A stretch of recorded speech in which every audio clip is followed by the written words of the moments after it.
Hafa. Thank you for coming, everyone. It's good to see you all here.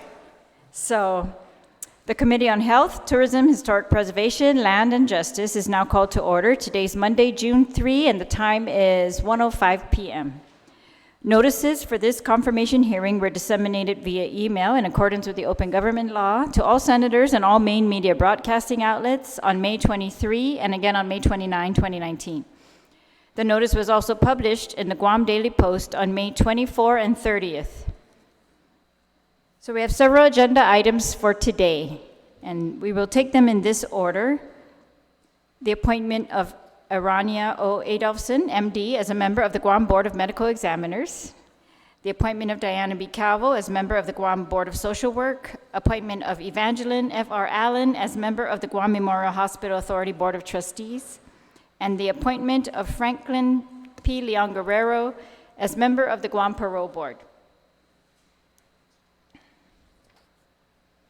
So we will begin with the appointment of Arania O. Adolfson, MD, Dr. Adolfson, as a member of the Guam Board of Medical Examiners. Thank you, Doctor, for being with us today. Before we hear your testimony, I would just like to read the duties of the Guam Board of Medical Examiners as stated in Title 10 of our Guam Code.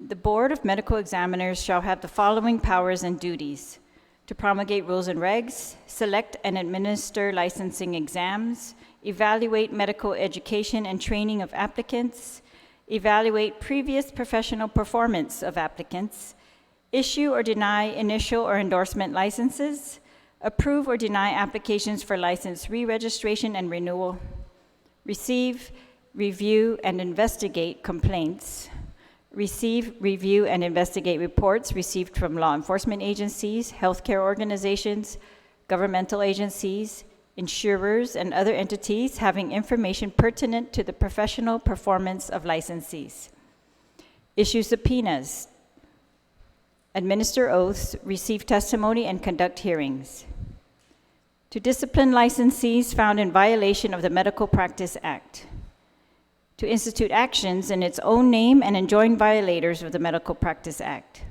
to establish appropriate fees,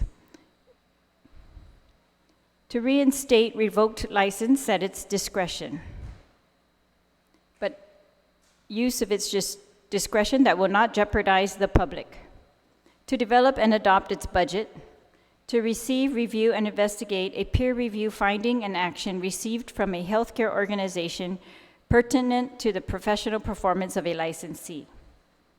And then it lists what they would do upon receipt of an appeal of a peer review finding and action. We will now accept testimony from Dr. Adolfson. Please proceed, Doctor. Hello, my name is Dr. Arania Adolfson. I am here today for a confirmation hearing regarding member appointment to the Guam Board of Medical Examiners. I would like to provide a summary of my professional background. I was born and raised in Seattle, Washington. I decided at the age of 12 to enter the field of medicine. At the age of 17, I was admitted to Brown University's program in liberal medical education as an early decision applicant. This was a combined bachelor's and Doctor of Medicine degree, which I completed in 2003, while I was concurrently serving in the U.S. Army Reserves as a chemical operations specialist. After completing 8 years of study in Providence, Rhode Island, I moved back to Seattle for my family medicine residency at Group Health Cooperative of Puget Sound. While I was a medical resident, I learned to scuba dive. After completion of my 3-year family medicine residency in 2006, I decided to continue my passion for scuba diving in my first job placement. This is how I landed in Guam in 2006. I learned about Guam through a professional placement business. It sounded exotic. It sounded remote. It sounded analogous to my work in Roatan, Honduras, where I volunteered at a nonprofit rural clinic as a medical resident. Little did I know that I would come to call Guam my home. I worked 2 years at Pacific Medical Center and then started working at American Medical Center in 2008 under Dr. Hua Wen and Dr. Vincent Akimoto. At American Medical Center, I currently work as a primary care and sports medicine physician. I previously maintained hospital privileges at Guam Memorial Hospital from 2009 to 2016, where I provided care for AMC's hospitalized patients. While at GMH, I served on the hospital's credentialing committee. The credentialing committee's task was to review new applications for hospital admitting privileges and to renew the privileges of existing physicians. This activity is similar to the charge of the Guam Board of Medical Examiners. In 2014, I became involved with the Guam National Olympic Committee and attended the 8th Micronesian Games as the team physician for Team Guam. I have enjoyed working with the GNOC athletes and since then have provided sideline and training room physician coverage at several international competitions. Due to the special medical needs of athletes, I decided after the 2015 Pacific Games to gain extra medical education to learn how to better serve the athletes of Team Guam. I studied for 1 year at the University of Las Vegas and completed my certificate of added qualification in sports medicine. I have continued to be involved with Guam's athletes and last year attended the Youth Olympic Games in Argentina with our wrestling delegation. My qualifications for the position of the Guam Board of Medical Examiners is prior service on the credentialing committee of the hospital and recent service on the justification committee for Guam National Olympic Committee. I have been a longtime resident of Guam since 2006. I have maintained my Guam medical license in good standing since that time. I am active in local society memberships, not just through Guam National Olympic Committee, but also a member of the Guam Medical Association and a recent member of the Guam Chamber of Commerce. I would like to thank you, Senator, for your time and your favorable consideration. Thank you very much, Doctor. There's also a Joey Miranda, if I read that correctly, who wants to testify. Did you want to testify or just here for support? All right, so thank you very much. So, Dr. Adolfson, if you don't mind, first I want to thank you for accepting this nomination and of course your service to our community since 2006 and especially to the Olympic Committee since 2014 and the work that you've done, I agree. It seems very compatible and with the work that you will be doing on this licensing board. I think we're very lucky to have you here on Guam, so thank you for that. Good thing for scuba diving, huh? Lucky for us. I'm going to ask you some questions now. For the record, do you have any continuing business or potential conflicts of interest that may affect your ability to serve in this position? No, I do not, Senator. Will your current work schedule affect your ability to attend regular board meetings and perform the duties required of the members? No.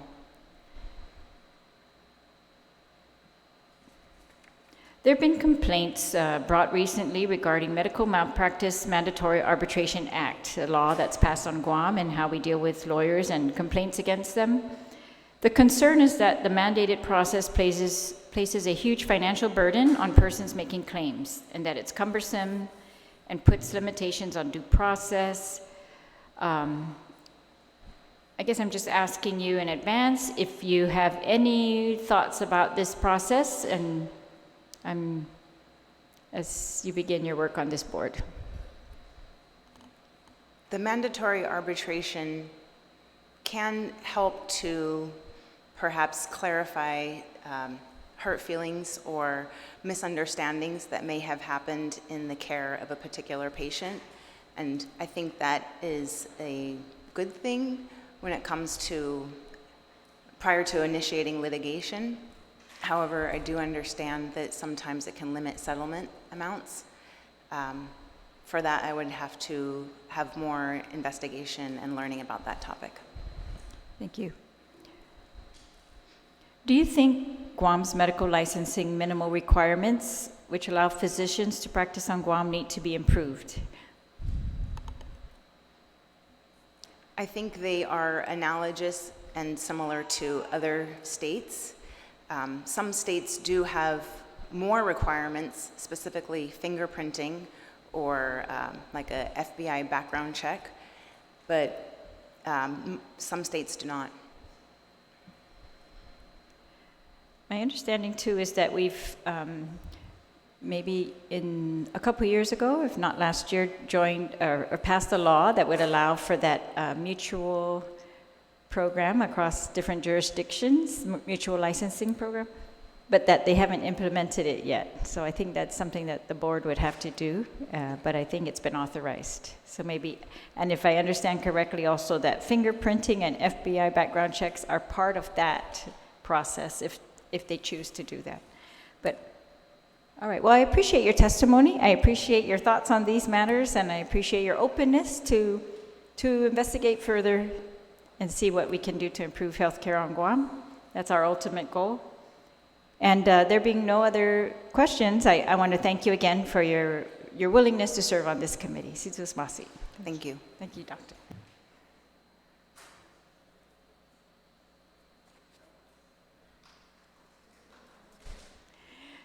Thank you. So we're going to now move on the agenda to the appointment of Diana B. Calvo as a member of the Guam Board of Social Work. Mrs. Calvo? All right, there are other people who have signed up in support of Mrs. Calvo but did not indicate that they would provide oral testimony. But they are here in support. So thank you all for being here and for your support.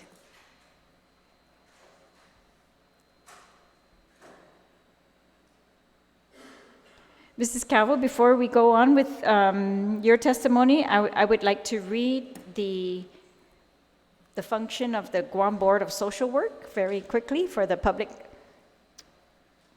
So the Board of Social Work provides a framework for developing rules which effectively responds to the regulatory needs of social work licensure. The board shall have all the duties, powers, and authority granted by or necessary for the enforcement of this article, as well as other duties, powers that it may be granted from time to time by applicable law. Board members who are social workers shall at all times be a resident of Guam, currently licensed and in good standing to engage in the practice of social work, or be eligible for licensure within 30 days of the passage of this act. They shall have been actively engaged in the social work profession, have at least 3 years of experience in the practice of social work,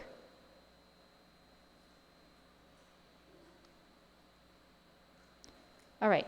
And for the record, I'd like to also mention that we have received in advance written testimony from Dr. Margaret Hattori Uchima at the University of Guam in support of the nomination.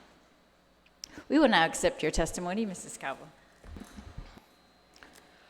Good afternoon, Senator Terlaje. Thank you for this opportunity to provide some background information on both my professional and personal life experience as an appointee to the Guam Social Work Board. I'm homegrown, born and raised on Guam, educated in the public school system. I attended the University of Guam through a merit scholarship where I graduated with a degree in sociology. And through a professional and technical award, I pursued a master's degree in human resource management. I've been a career government employee, having worked at the Department of Public Health and Social Services for 28 years in various capacities in 3 of the 5 divisions that comprise the department. All of my experience at the department has been in human services programs, both as a medical social worker, dealing with aging programs, and then with public assistance and child welfare services for 22 years of my 28 years of government service. I retired in 2007 as Chief Administrator for the Division of Public Welfare. And during my tenure as Chief Administrator, there were various reforms that were put into place by the Welfare Reform Act of 1996. So I did have the opportunity to be involved in the effort to transform public assistance programs and to try and design a program that would be relevant to our local community, as well as meeting the mandates of that respective program. And so it was a very exciting time for us at the department. Concurrently, it was also the time when the Compact Impact Aid was approved with the United States, and we began to see in-migration from the islands that comprise the Compact States. And it did have a very big impact on our public assistance roles. Following my retirement, I worked for 2 years at the University of Guam as a training associate with Guam Cedars, and I was involved in evaluating 2 parent support grants, one for parents to set up a resource center so that they could have a place where they can come and assist their students, their children who are students in the public school system, to work on projects, and it provided an environment for the kids to have use of a computer, for parents to access training, and to just have a place to also be able to learn other more positive areas in an effort to advance their academic accomplishment. Concurrently, I was an adjunct instructor for 1 year in the School of Social Work. I taught a Intro to Community Service class, and I taught a 400-level class that was designed to provide information on public assistance programs, both at the international level as well as at the national level. I've been involved in various task forces, councils, and boards during my government career, including the Workforce Investment Board, the Guam Developmental Disabilities Council, as well as the Early Learning Council through the First Lady's Initiative. The community organizations that I've also been involved with as a board member includes the Guam Homeless Coalition and volunteer organizations active in disasters, or the Guam VOAD. The latter is comprised of mostly faith-based organizations, but community organizations also that would be a supplemental arm to the government in post-disaster recovery.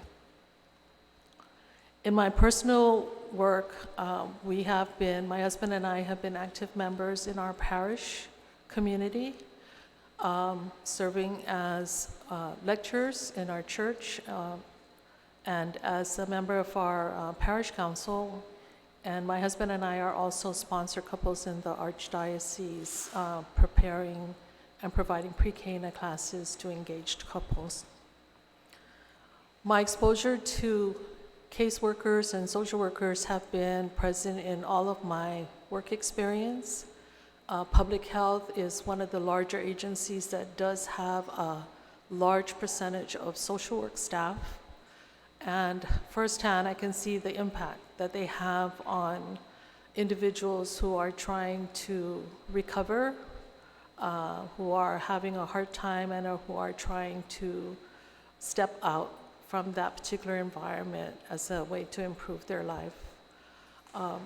My commitment to the board, if I am approved, would be the same as in all the other boards, that there is a personal commitment to professional development of professional staff, and ensuring that the opportunities are there, because our community has different social issues.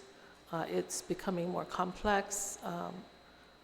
Natural supports are not as evident as it was in the past, and we do need to equip all of our professional staff, including those that support social work, such as nurses and teachers, so that we will be able to strengthen families and children. I thank you for the opportunity to present this testimony. Thank you very much, and thank you again for accepting the nomination, and especially with all your years of experience, it's a great addition to the board. Have you served on this board before? No, ma'am. All right. All right, Mrs. Calvo, I'm going to ask you a few questions also to put on the record.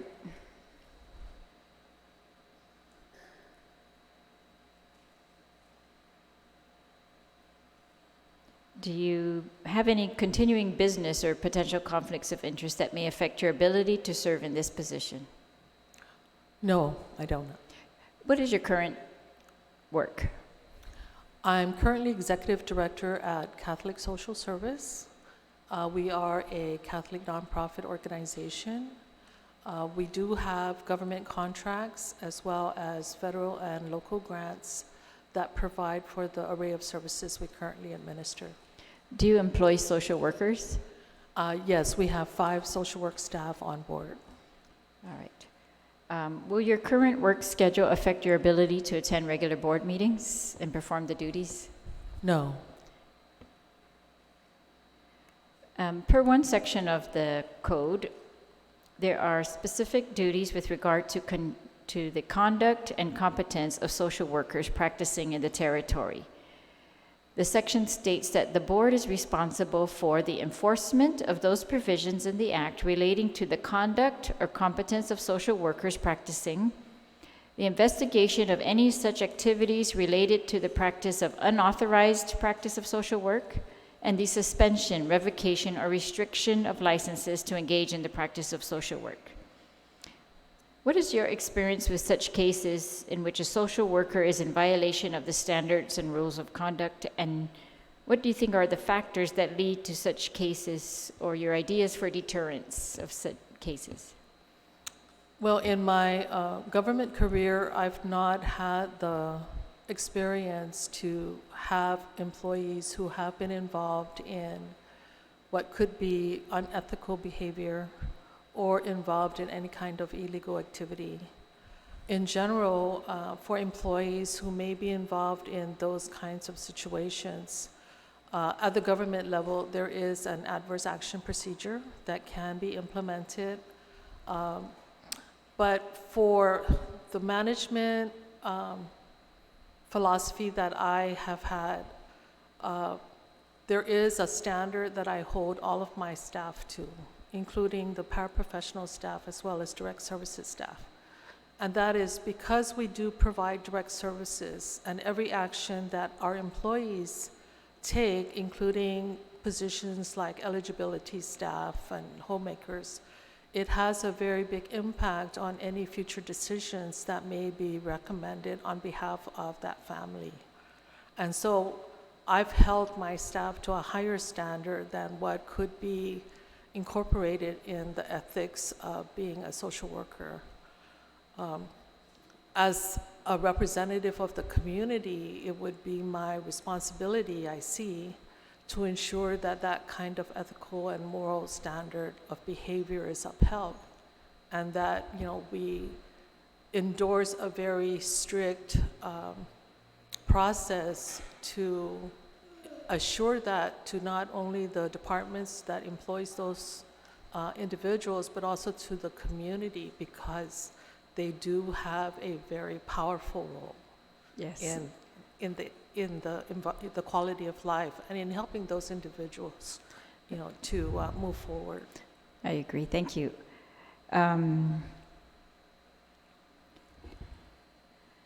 Another part of the code gives authority to a police officer, a child protective services social worker, or a physician to assume protective custody of a child without court order if the child is in such circumstances or condition that the child's continuing in the custody or care of the person responsible for his welfare presents a situation of harm or threatened harm to the child. Notwithstanding this mandated authority, at a roundtable discussion held last legislative term with CPS, GPD, and various nonprofits, we learned that there has been cases of children reported to be in environments of immediate threat of harm that were not taken into protective custody. And some of the reasons cited were a lack of placement options and resources.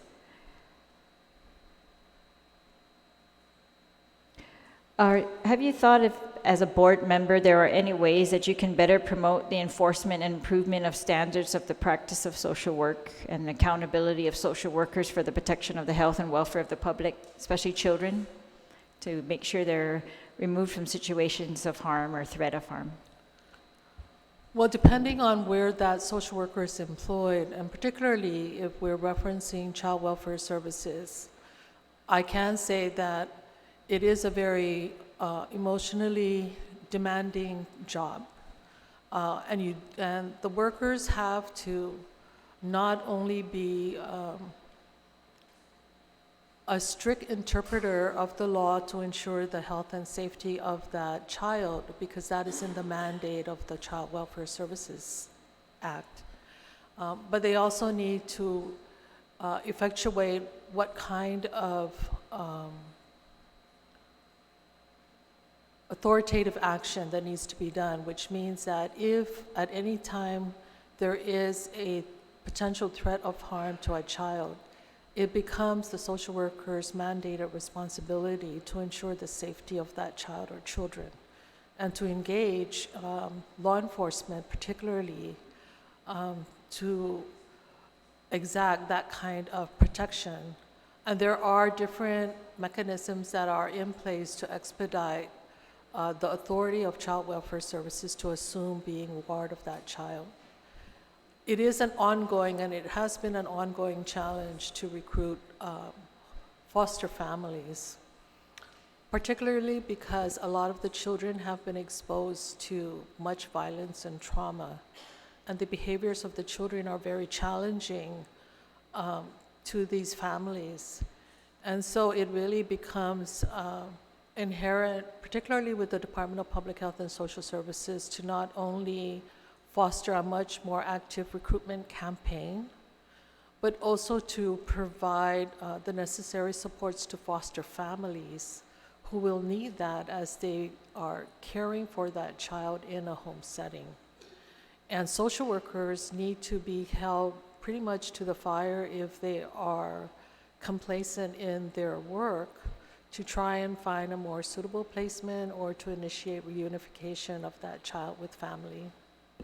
One of the toughest jobs. Yes, it is. How would you improve the professional training and support needs of practicing social workers on Guam? Do you believe the board has a role in that? Yes, when I was pursuing my master's degree, it was at a time when Edward Deming's business philosophies were being highlighted, and the Japanese economy, who had used his practices, were seen as being efficient and effective in various cost-saving ways. And one of his philosophies has to do with continuous improvement and constant innovation. And the only way that we can sharpen the skills of our social work professionals is for continuing education. And so there would be really two parts to that. One is to encourage all of the social work staff, as well as other professionals through continuing units requirements, to seek those kinds of educational opportunities so that they are able to meet the challenges that the new era brings. But I also think that it's incumbent upon the board to try and bring out other options, because the availability of those kinds of training options have been limited. I don't think that there's been any one organization that holds it as part of their responsibility to ensure that there are those opportunities for staff. And through those kinds of professional development, then I believe it would also strengthen the ethical part of their responsibility in working with individuals and families. And then ensuring also that the board is serious about any kind of deviation from the ethical standards and moral standards that come with the position. Thank you. My final question is, so in the last term, the legislature passed a measure that extended the sunset provision on the Social Work Practice Act, which for those applying for a certificate of exemption. I think the board is still working on the rules and regulations, and I wonder what your thoughts are on the need for this social work licensure. Is this urgent, or do we had extended it, I think, a couple times now, the requirement that they be licensed. Well, the credentialing process communicates to the populace that, the individuals have gone through the discipline of learning the field, of practicing the techniques that would be helpful to the individual, and it holds the individual then to a higher standard of performance. So if there is a law that requires the credentialing, and it also provides acknowledgement to individuals who may not have a social work degree but who have been practicing in the field, then it just adds to the pool of individuals who are part of that helping community. And there are a lot of individuals who do not have a social work degree, but who are one of the most effective and efficient social work staff that I know. And so that would, as I say, maintain at least the current pool of social work staff as we move forward in the credentialing and licensure process. All right, thank you.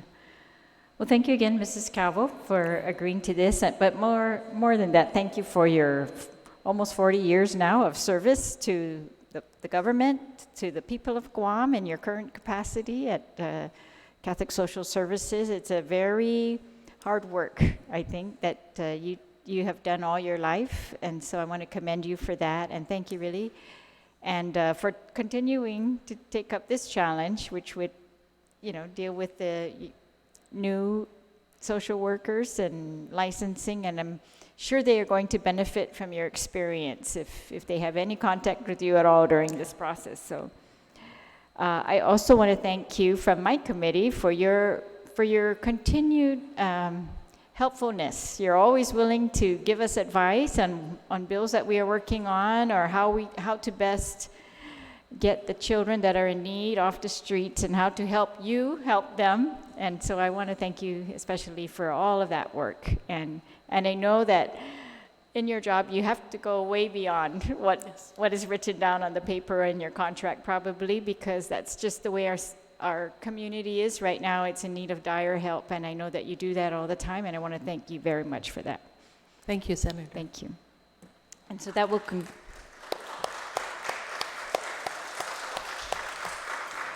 Thank you, Mrs. Calvo. That will conclude our testimony. So for all the nominees, if we can get our committee's reports done before the last week of the month, then we would try to put these on the session agenda that normally occurs at the last week of the month. So Sizus Masi.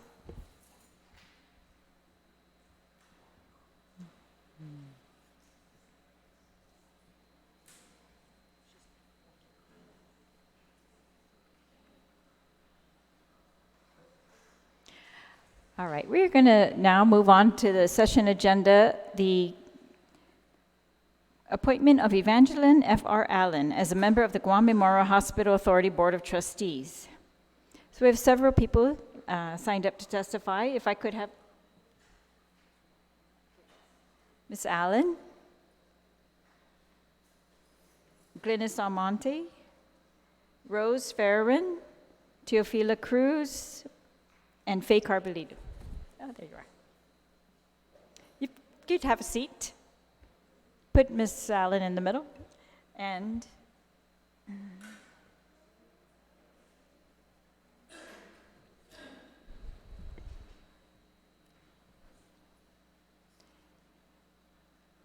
thank you again to all of you who are here for this appointment. And before we hear from the panel, I'd like to read the duties of the Guam Memorial Hospital Authority Board of Trustees, at least part of them.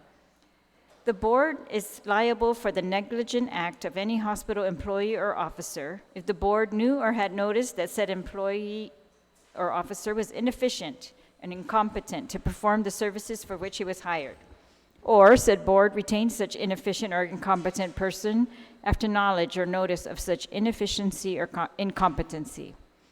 No trustee shall be liable for any decision made in the good faith, non-malicious fulfillment of his duties. The board shall be liable as fiduciaries in the execution of their duties. No trustee shall be actively engaged in the selling of services or goods to the hospital without the express approval of the board. This restriction shall not apply to healthcare professionals who provide direct patient care services to the hospital. No trustee shall act when a conflict of interest occurs. The trustee shall disclose the nature of the conflict to the members present and abstain. There's a penalty there for not disclosing. All right, that's it. So I'm going to now note in the records that we've also received testimony in writing from Ana Joy Mendez, PhD, RN. And we'll thank all of you who also submitted your testimonies in advance, but we will now hear from the members of the panel prior to the nominee, okay? So we'll go in the order that they came. So Ms. Rose Farron. Good afternoon, Good afternoon. Senator Terlaje. I met Evangeline Allen while on duty at Guam Naval Hospital. I approached her and introduced myself as a member of the Guam Lions Club that supports physically and mentally challenged school children that is in need of medical equipment and supplies. I mentioned that I was looking at recruiting new members.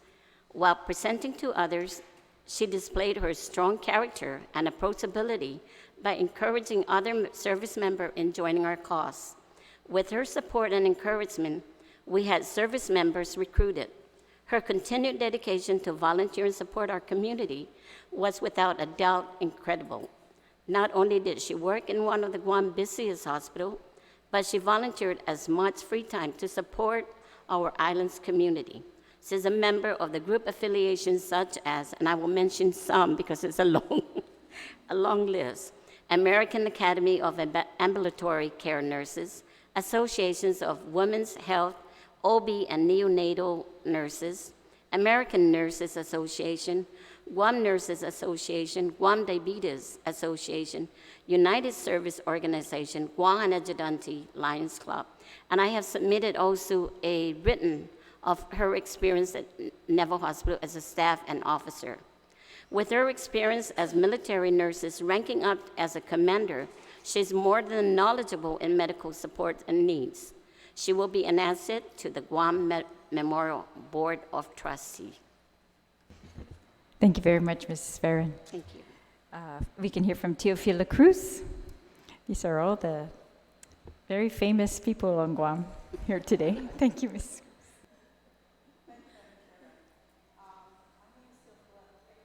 Yeah, press the button, make sure the light goes on, and make it as close to you as you feel comfortable. Yeah, thank you, Madam Chairman. My name is Teofila Cruz, Dr. Cruz. I've had about 15 years of nursing experience within Guam Memorial Hospital in varied capacity as a staff, as a clinical supervisor, as a unit supervisor, as an administrator, and also as associate administrator. So the nomination for Eva Allen is really a great asset for the institution.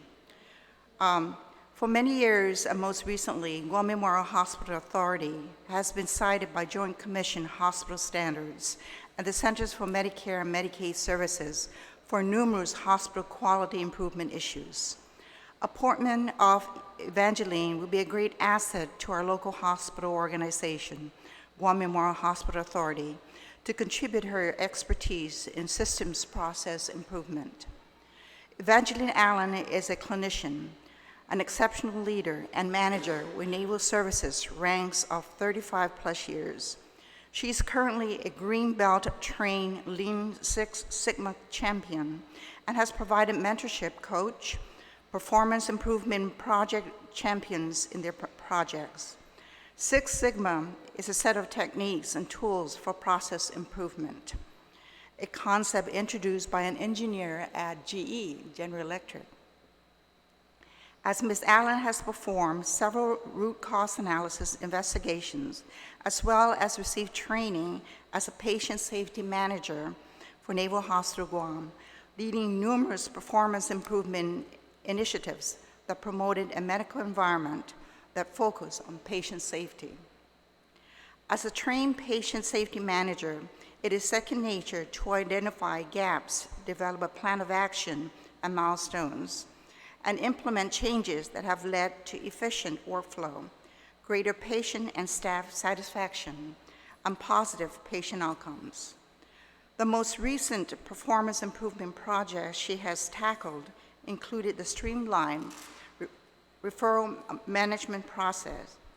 The referral management center processes over 16,000 networks and internal referrals, the timely access to specific specialty care services to over 26,000 beneficiaries, including veterans.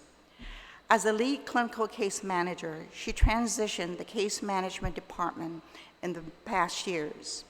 Licensed clinical social workers provided care coordination services to our patients. She was instrumental in having RNs as clinical case managers that ensured the delivery of comprehensive case management services. This transition led to better patient outcome and greater customer satisfaction through the utility of the nursing process of assessment, planning, implementation, and evaluation that enables the team to effectively care for the patients using the patient-centered and holistic approach. For Evangeline Allen's performance improvement is indeed second nature. When she was stationed in Guam in 2010 as a U.S. Navy Nurse Corps, she formally became a member of the Guam Nurses Association. As a member, she met Dr. Hatosis and Teofila Cruz, a family nurse practitioner. She collaboratively chartered the Guam Advanced Practice Registered Nurse Association, which was later nationally recognized by the American Association of Nurse Practitioners. This organization provides clinical resources, practice management, and professional development for the advanced practice nurses. As a nurse educator, she mentors students as an adjunct clinical instructor at the University of Guam to junior level nursing students.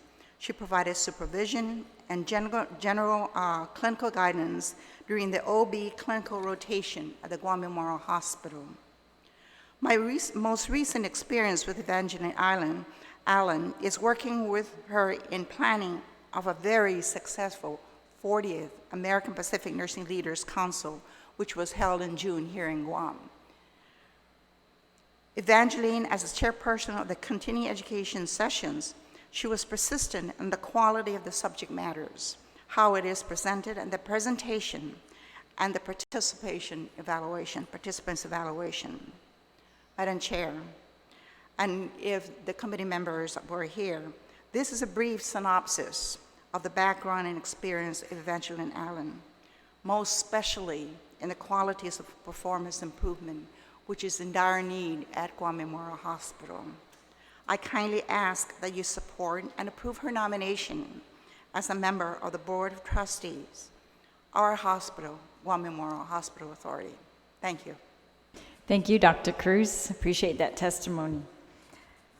I also forgot to mention that we have testimony here also from Gloria Perez, who was submitted in writing in advance.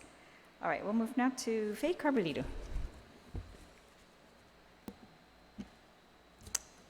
Good afternoon, Chairman Terlaje.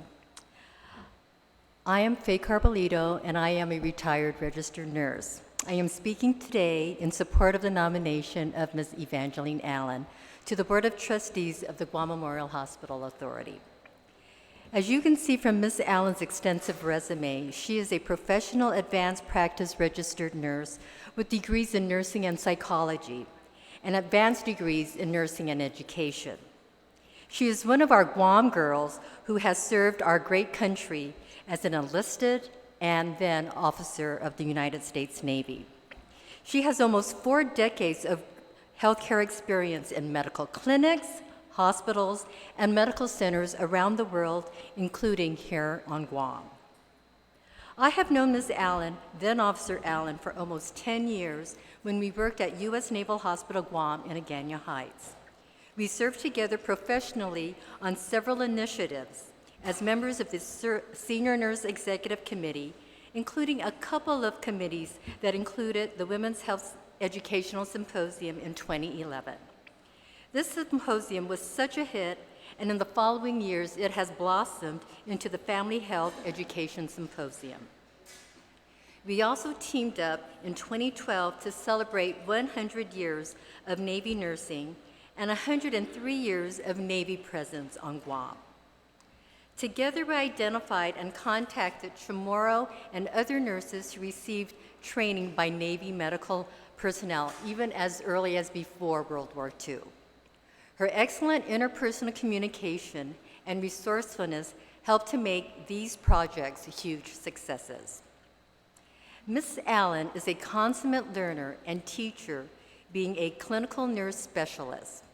She has taught new hospital corpsmen at Navy Corps School in Illinois, nursing students at the University of Guam, fellow nurses and professional medical colleagues in various venues.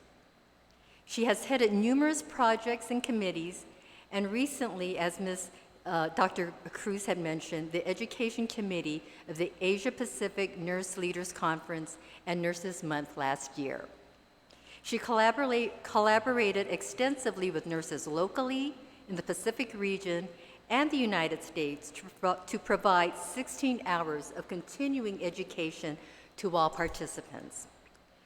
Ms. Allen will provide great institutional knowledge in improving the efficiencies at our local hospital. Ms. Allen has worked in almost every area in nursing, from being a staff nurse, promoting up the ranks of charge nurse, division officer, department head, and assistant director of nursing services, also command-wide patient safety manager and senior nurse case manager. She has experience caring for patients in every age and level of acuity, from the labor and delivery room, mother-baby unit, pediatrics, family medicine clinics, and med-surg wards, including critical care units. She also has managed multi-million-dollar budgets that resulted in 100% fiscal and audit readiness in naval hospitals. Her years working in hospitals afforded her the opportunity to participate in numerous inspections by the Joint Commission on Hospital Accreditation and the Military Inspector General. Ms. Allen will be a great asset in working towards our hospital gain accreditation. Through my work with Ms. Allen, I have seen firsthand her compassion and advocacy for patient safety and process improvement, her excellent work ethic, attention to detail, and the big picture, her critical thinking and problem-solving skills with innovative solutions in the medical field. But the challenges our island's only public civilian hospital faces relative to accreditation and financial stability, to name a few, Ms. Allen will undoubtedly offer the necessary expertise and leadership that our hospital needs to work towards resolving these issues. With her education and experience, Ms. Allen will be a great asset and addition to the Guam Memorial Hospital Board of Trustees. It is my pleasure to support her nomination, and I look forward to the confirmation of Nurse Evangeline Allen. Thank you, and si Diyos mahasi. Thank you very much. Ms. Almonte? Half a day and good afternoon, Madam Chair. My name is Glynis Almonte. I'm the Executive Director of the Guam Nurses Association. I will be reading the letter of support for Ms. Evangeline Allen on behalf of our President Rose Grino, who is not able to join us today. Honorable Therese Terlaje, Committee on Health, Tourism, Historic Preservation, Land, and Justice of the 35th Guam Legislature. The Guam Nurses Association strongly supports the nomination of Evangeline Allen, BSNRN, to the Guam Memorial Hospital Authority Board of Trustees. Evangeline Allen had served the United States Naval for more than 36 years serving as a clinician, nurse leader, and manager at various medical facilities locally and overseas. She's a compassionate, result-driven professional with strong management skills and commitment in delivering a safe, quality care to the community. She had served our country with great distinction and honor, outstanding dedicated leadership, compassion, and loyalty. Eva receives numerous military and civilian awards and recognitions that demonstrate her dedication to her work and respect of her colleagues and patients. Evangeline also serves as the board of director of the Guam Nurses Association for many years and had chaired Continuing Education Committee, Nurses Month celebration, and the 2018 American Pacific Nursing Leaders Conference. Under her leadership and mentorship, she strengthened the participation of naval nurses with events sponsored by the Guam Nurses Association, which resulted into strong partnership of GNA and the naval nurses.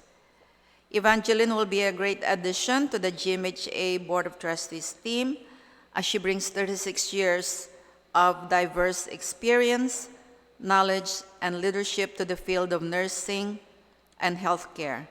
It is for this reason that GNA strongly supports the nomination of Evangeline Allen to the GMHA Board of Trustees. Respectfully, Rose Greeno, President of the Guam Nurses Association, and concurred by me, Glynis Almonte, the Executive Director of the Guam Nurses Association.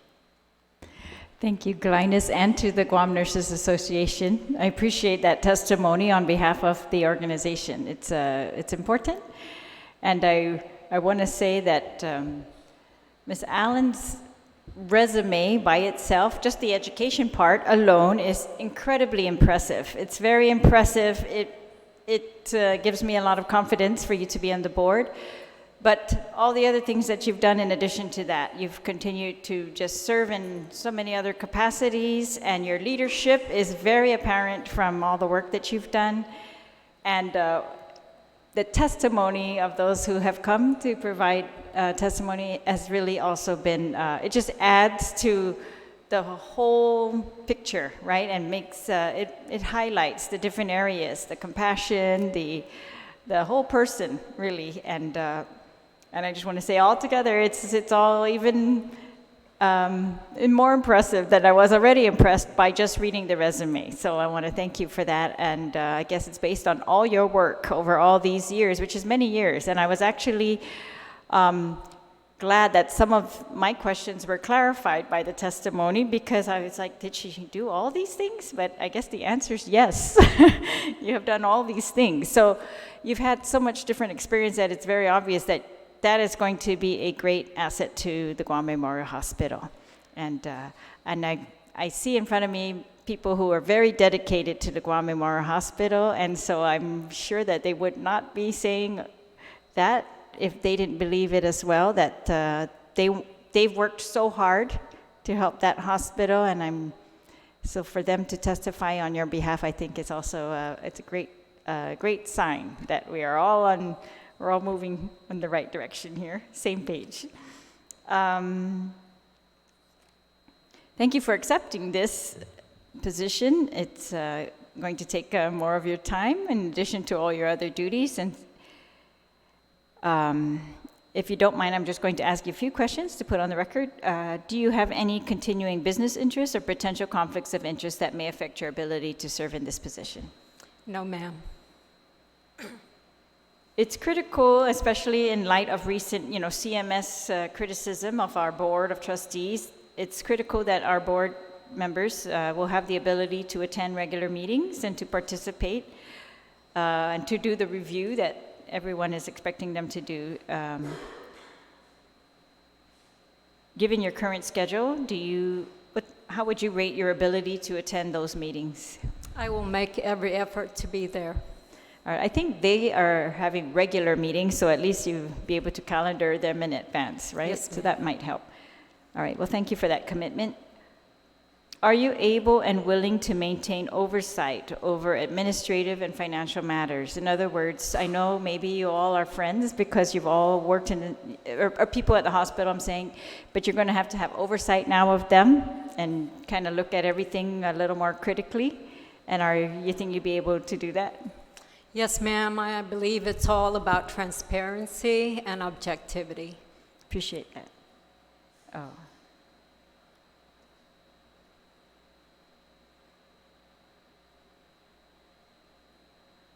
All right, good. I'm sorry, I didn't allow you to please give us your remarks or your testimony, and my apologies. I should have had that first before I start asking you questions, but please proceed.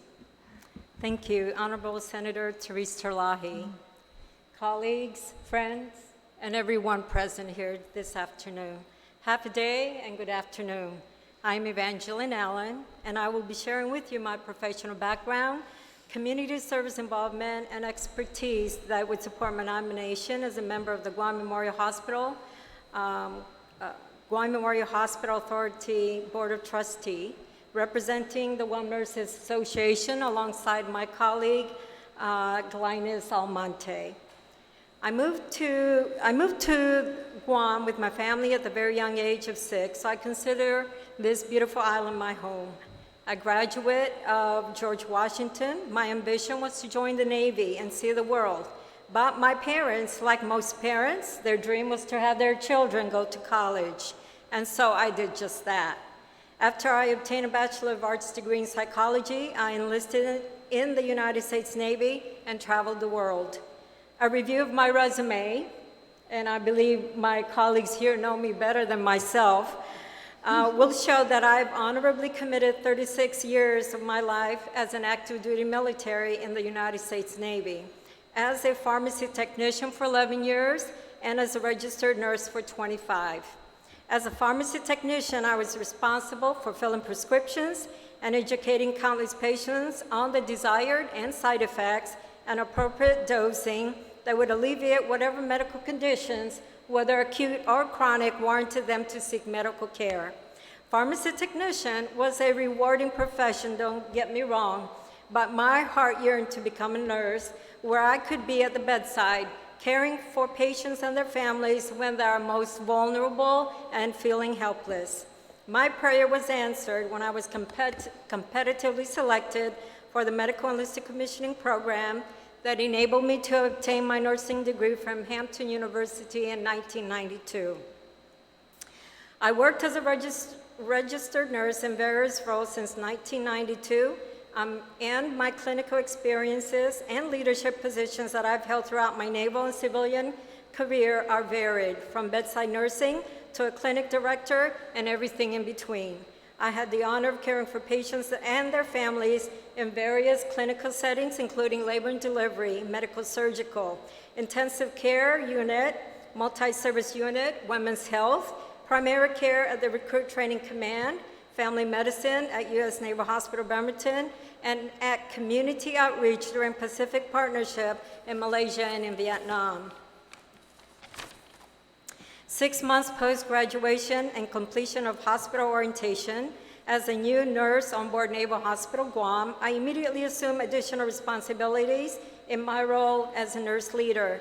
And as Ms. Carbolito stated, I went from being a team leader to shift charge nurse, department head, clinic manager, perinatal clinical nurse specialist, assistant senior nurse executive, director, and officer in charge of a branch health clinic at an overseas location. These added responsibilities and accountable for patients and staff personnel was not always a piece of cake, but I persevered with the coaching and mentorship from my colleagues and superiors. As a passionate and compassionate teacher and educator, I obtained a master's degree in adult education and completed a master's in nursing as a perinatal clinical nurse specialist. As a nurse educator, I taught over 750 Navy medics over a span of 4 years on basic nursing and emergency medical technician skills at the only basic hospital course school in the Navy. As a perinatal clinical nurse specialist, I developed policies and training programs for labor and delivery and postpartum nurses and hospital corpsman at the second busiest labor and delivery in Navy medicine, with an average of 350 deliveries per month. Comfortable in the perinatal clinical setting, I was determined to get my certification as an inpatient obstetrics and fetal heart monitoring instructor. I have taught basic and intermediate fetal heart monitoring to numerous military and Guam nurses from Sago Managua Birthing Center, Guam Memorial Hospital, JRMC Labor and Delivery, and postpartum nurses. These teaching sessions elevated their knowledge and skills on fetal tracing interpretation and increased their confidence in advocating for patients under their care. I facilitated the first ever certification exam program in 2010 that enabled nurses to take the exam on island that led to cost savings in travel expenses. Additionally, I provided my expertise in maternal newborn to a group of nurses who had not been successful in passing the NCLEX exam. I've served as a preceptor for the nursing students during their change project at Naval Hospital, and I have been guest presenter on management and leadership topics to senior level nursing students at the University of Guam School of Nursing. Additionally, I have been an adjunct clinical instructor for the maternal newborn clinical rotation to junior level nursing students at Guam Memorial Hospital Authority on 3 occasions in 2012, 2018, and 2019. After honorably serving my island and country for 36 years, I decided to return to my roots, and so I returned to Guam. Wrapping up my naval career, I was assigned to the Quality Improvement Department at Naval Hospital. I was a champion on patient safety for a period of 1 year, implementing numerous patient safety initiatives and continuously creating a culture of patient safety to ensure our patients and staff receive quality patient care in a safe medical environment. Because of my background in process improvement and having been investigator on a few root cause analysis cases, I mentor the risk manager on this process. During my final year in the Navy, I had the opportunity to do case management. I facilitated the transition of the case management program from an all-social worker team to an all-nurse case management team. With nurses performing case management, we delivered quality case management and care coordination services. We coordinated care services for all our beneficiaries, including active duty, veterans, civilians, and humanitarian patients. I had supportive supervisors in that they allowed me to participate in the 2017 Pacific Partnership, whereby I function as a senior nurse providing clinical nursing oversight of all community outreach events to hundreds of underserved populations throughout Malaysia. I also collaborated with a critical care senior nurse, and we developed a 5-day nurse executive course for over 200 Vietnamese nurse managers during our visit to Vietnam. Currently, I work at the Naval Hospital Guam as the Department Head of Referral Management, Utilization Management, Case Management, and also the lead nurse case manager as a civilian federal service employee. To ensure we avail specialty care services to our patients, we collaborate and partner with numerous local providers, so I am familiar with resources in the local community. I liaised and collaborated with nurse case managers at locals, stateside, and international hospital to ensure our patients receive appropriate level medical care. Collateral duties and responsibilities that I acquired throughout my active duty service that would be beneficial in my future position as a member of the Guam Memorial Hospital Authority Board of Trustees include the following: versatility and flexibility, ability to persevere in the most challenging situations. I am a passionate and compassionate nurse and always committed to deliver quality medical care to all. I have years of experience in executive medicine and have co-chaired nursing clinical practice committees, project planner for the construction of a new birthing medical facility valued at $158 million at an overseas location. As a Naval Ambassador and a recipient of 3 military outstanding volunteerism service, I have proven through volunteerism of my commitment to both the military and local communities wherever I have been assigned. As a member of Guam Lions Club, I supported numerous community projects, events to include an island beautification event, and holding car washes and other fundraising events so we can purchase specialized wheelchair for a child with specialized needs. In 2010, Dr. Kevin Hatosis, Lieutenant Commander San Luis, and Dr. Teofilo Cruz Jr. partnered, and we chartered the first Guam Association of Advanced Practice Registered Nurses with the goal of inspiring registered nurses to pursue advanced practice degrees and provide clinical expertise at health fairs. What started out as an association of 4 nurses has grown, and our advanced practice nurses are continuing to provide primary care and specialty care services to the island's population. I am familiar and knowledgeable of the health care needs of the military, veterans, and local community, including the challenges they encounter when accessing care. I am comfortable working with military and civilian employees, and I would be honored if selected for the position so that we can continue to elevate the care delivery system on Guam. Having grown up on Guam and able to comprehend some Chamorro and Tagalog places me at an advantage in assisting our patients. My commitment to the island is evident in my membership and support of the Guam Nurses Association, Guam Diabetes Association, Lions Club, and as an adjunct clinical instructor at the University of Guam School of Nursing. I am committed to the medical needs of the people of Guam, and I am looking forward to joining the Guam Memorial Hospital Authority Board of Trustees team. Thank you for your time, and Daw Kaluna Sujus Masi. Sijus Masi. I read your testimony. Thank you for submitting that to me before the hearing.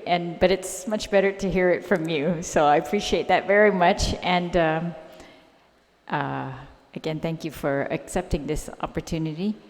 A couple more questions, if you don't mind. You had earlier said about transparency for the board. And how do you see your role in that? I'm all about honesty and transparency.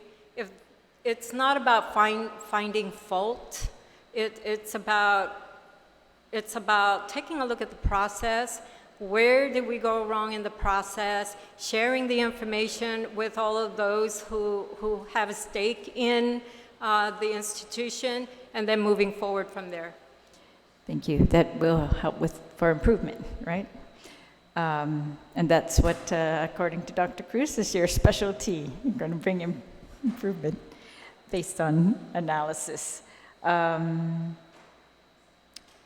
What about CMS readiness for the hospital? So they've pledged that they will be ready from now on for the CMS reviews.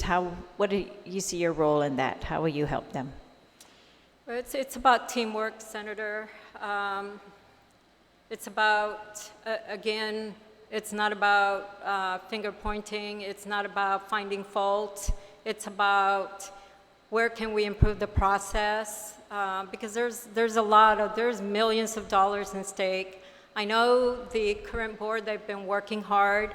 The federal leaders have accepted the plan that was presented. Now, next time they come around, it's all about implementation of those plans and not just down on a piece of paper. So I will do my part in making sure that we're moving forward. Thank you. Glynis, as a board member, new board member, relatively new, what do you think is the biggest challenge facing the board right now? I think right now with the new members of the Board of Trustees, including me, we have a lot of work to do in really reading what their goals and objectives and the corrective actions. And also another challenge that I foresee is the cooperation of all the employees, the management, and the administration at the hospitals. All right, and I think I had begun to ask you this before. Your relationship with the employees, I mean, do you anticipate any issues there, or with the current management? No, ma'am, I do not. And if we do, it is the minute we walk through those doors, it's set those personal feelings aside, and it's all working for a common cause. and that is to work for the people of Guam to improve the medical system delivery here on the island. All right.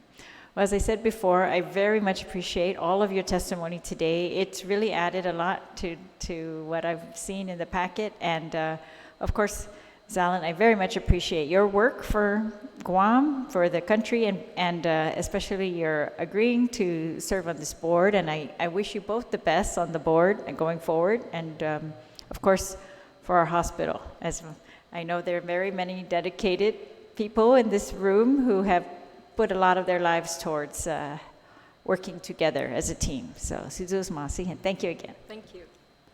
Thank you. Thank you all.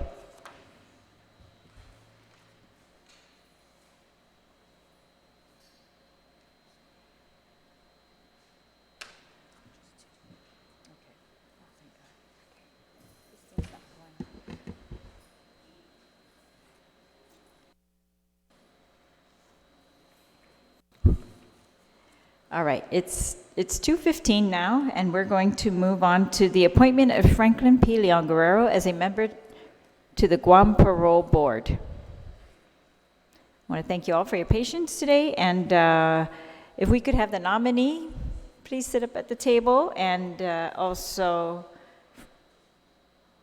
Matt Keith.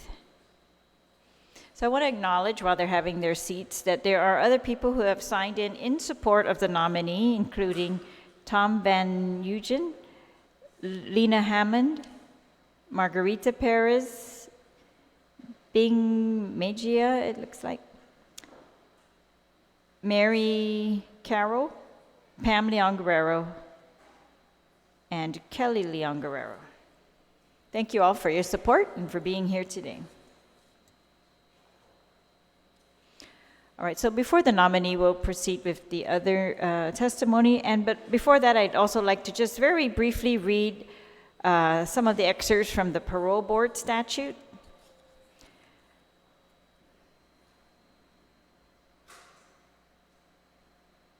The Parole Board has 5 members. Only persons who, by their knowledge and experience, are prepared to perform efficiently the duties of the board shall be eligible for such appointment. Any person holding an elected office shall not be eligible to serve on the board. No person who has a family member of the first consanguinity serving a local sentence or on parole shall be eligible for the board. The board is comprised of at least one member with at least 5 years of experience in law enforcement or other criminal justice work, or a baccalaureate degree in criminal justice from a college or university accredited by the United States. Accrediting body. At least one board member shall have at least a baccalaureate degree or higher in social work, sociology, or psychology, or a medical degree from a college or university accredited. At least one board member shall have at least 5 years of experience in human resources development or legal background or professional experience in these areas of study. At least 2 board members shall come from the public at large, and all Guam Parole Board members shall be of good moral character. So there are currently 4 members on the board, and based on information that we've received, it appears the terms of Michelle Taitano and Mr. Tom Van Egan are expired, but they continue to serve until their successors are appointed and have qualified pursuant to the statute. Ms. Lena Hammond and Mr. Stephen Guerrero were both confirmed last year, and their terms expire on May 26, 2021 and August 27, 2022, respectively. In 9 GCA 85.26, it states that the board is authorized to release on parole any person confined in any penal or correctional institution on Guam, and to revoke parole or discharge from parole any parolee as provided in Article 5, and they give the details there.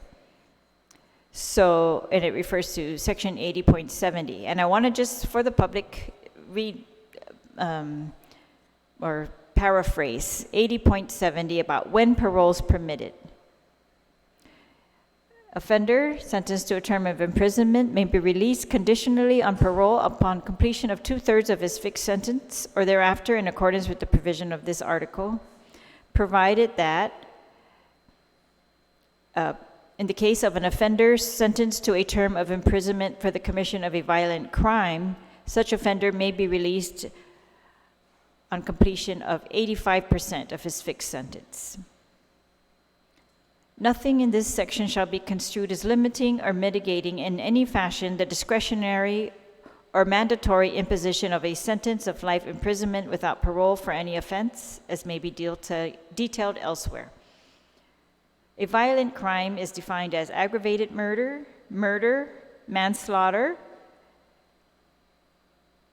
and when such manslaughter is not involuntary, aggravated assault when it is a felony in the first degree, kidnapping when it is a felony in the first degree criminal sexual conduct, second-degree criminal sexual conduct, aggravated arson, first-degree robbery, second-degree robbery,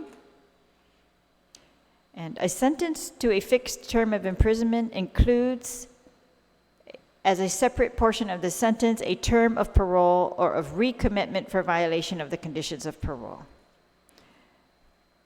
And then it talks about the term. And then it talks about if a person is recommitted upon revocation of parole, and I'm going to skip all of those. All right, and then it also lists in the statute a special section on the relatively new program, the Guam Adult Reentry Court Program. But those are for nonviolent offenders. And there's a section in the statute that talks about preparing a prisoner for the parole hearing.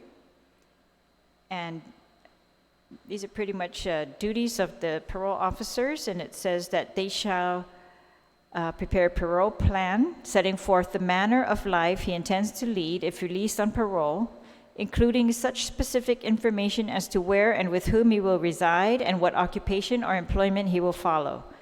The institutional parole staff shall render reasonable aid to the prisoner in the preparation of his plan and in securing information for submission to the board.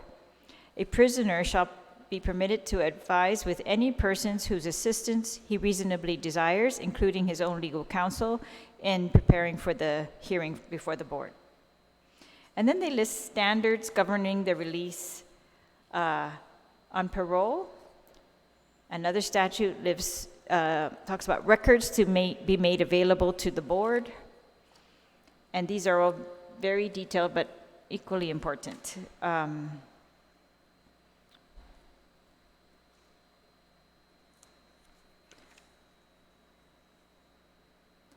The number one standard governing release on parole is that the board consider the board must be of the opinion that his release is compatible with public safety and security.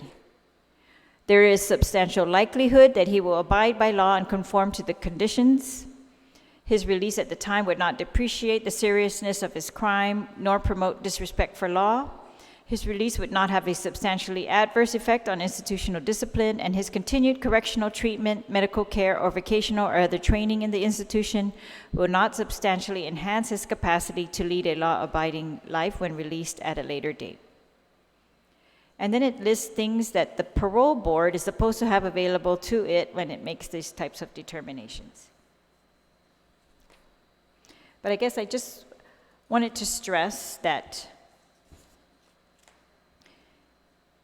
it's on the board to determine whether his release is compatible with public safety and security.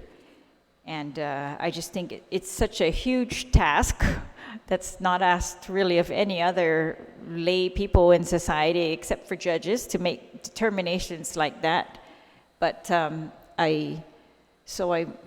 I am very grateful for those who step up to serve in this capacity, but I think it's a very big responsibility also for our committee and the community to be sure we review these nominees. All right. So for the record, we've received written testimony from Francisco Floric in support of the nomination. And I want to thank the members of the parole board that are here. And if we could begin with testimony from Matt Keith, right? All right. Please proceed. My name is Matthew Keith, and I've been on Guam since 1983. I'm here to support the confirmation of Franklin Leon Guerrero to the Guam Parole Board. I've known Frank for over 25 years, and that was through the Guam Air National Guard, following with the Air Force Reserves. He's been very active in the community and on several boards. I can't really speak to that, but I'm going to talk about his military service. The position that I evaluate Frank's abilities and his character is best as commander of the Air Force 44th APS unit up in the reserve unit in Anderson. I was the commander of the 724th Aircraft Maintenance Squadron. It's a sister unit to the 44th. And I interacted with Frank every drill weekend and whenever we're doing extended tours. And I was impressed by his leadership, performance, and actions. We were both lieutenant colonels at that point in time. The point I'd like to make is about the command, and it's a job in the military that is competitive and is prestigious. Few officers are selected for it. It requires leadership skills, a cool head, rational thinking, an overriding sense of fairness to keep morale and good order in place. In addition to directing operations of a unit and making sure everything goes well the way it's supposed to go, it's up to the commander to reward or punish, if need be, members of the unit. Now, you brought up judges a little bit. In the military, the commander ends up a non-judicial punishment as basically being judge and jury. And it's a big onus on the commander to make sure they take into account everything that's going on and make the right decision. I've been placed in this position multiple times as so is he. Everything I've seen him do reflects his very good judgment. Now, how one does this job is going to have a direct reflection on how well the unit performs. And basically, the 44th APS has been a paragon of aerial port squadron out here in the whole Pacific. They've won multiple awards while he was in commanding of the unit. Frank has always been straightforward as commander and provided excellent leadership and by following the regulations and using good sense. A lot of that is regulations, one thing, and good sense has to go with it, and he has always had that. This is the type of person that you should have as chair of a parole board, and I can't think of anyone better that would be more deserving of this position, and highly recommend that he be confirmed. Thank you, Mr. Keith. I appreciate your testimony because I can't discern all of that from a resume, so that's very helpful. Thank you again. I am looking for something in this packet. Wait.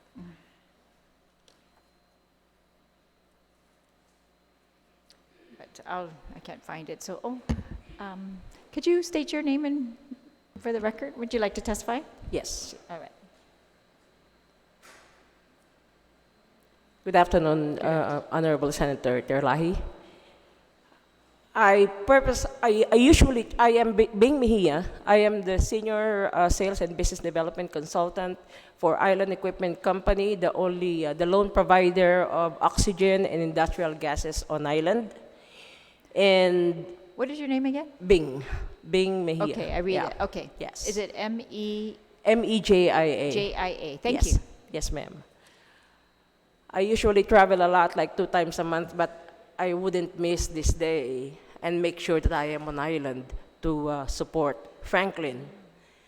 I served the Alcohol Beverage Control Board for 2 terms under Governor Camacho and another 2 terms under Governor Calvo. And on the 3rd term, Franklin Leon Guerrero happens to be my chairman of the board while I was vice chair. I couldn't say, I wouldn't make it too long, but I believe that Franklin will be the right choice to become the chairman of the parole board. Franklin is forthright, Franklin is subjective, Franklin is fair, Franklin is very hardworking. I couldn't forget the days and the early dawns that Franklin and I were out on Tumon restaurants and bars trying to check whatever is going on around the community. And Franklin and I took the most difficult decisions when we were chair and co-chair at the Alcohol Beverage Control Board. His experience with the military, his being very objective, and his integrity is what we need to be the chairman of the parole board. And therefore, I would like to highly recommend that, the 35th Guam legislature confirms and approve the nomination of Mr. Franklin Leon Guerrero. Thank you. Thank you very much, Ping. So we have Mr. Brooks and then Mr. Flory. So Mr. Brooks. Madam Chair, thank you very much for allowing me to support Mr. Leon Guerrero in his nomination for parole board. I've known Frank since 1972 when we were both freshmen at Father Duenas Memorial. Frank and I became friends, and that friendship has lasted, from then till now. We're friends, we hang out. What you may not know about Frank from his resume, and I totally agree with the previous testimony about his work ethic and his role at the ABC board. And knowing him, I've known him since his time at the port when he was controller, and I've seen how he worked there and how he dealt with controversial items with confidence and being objective about his performance. But what you may not know about Frank is his heart is in the right place, and being up for parole board, that's a chair that I would be very hesitant myself to take on. You're dealing with the futures of people, and it's and you're dealing with the public.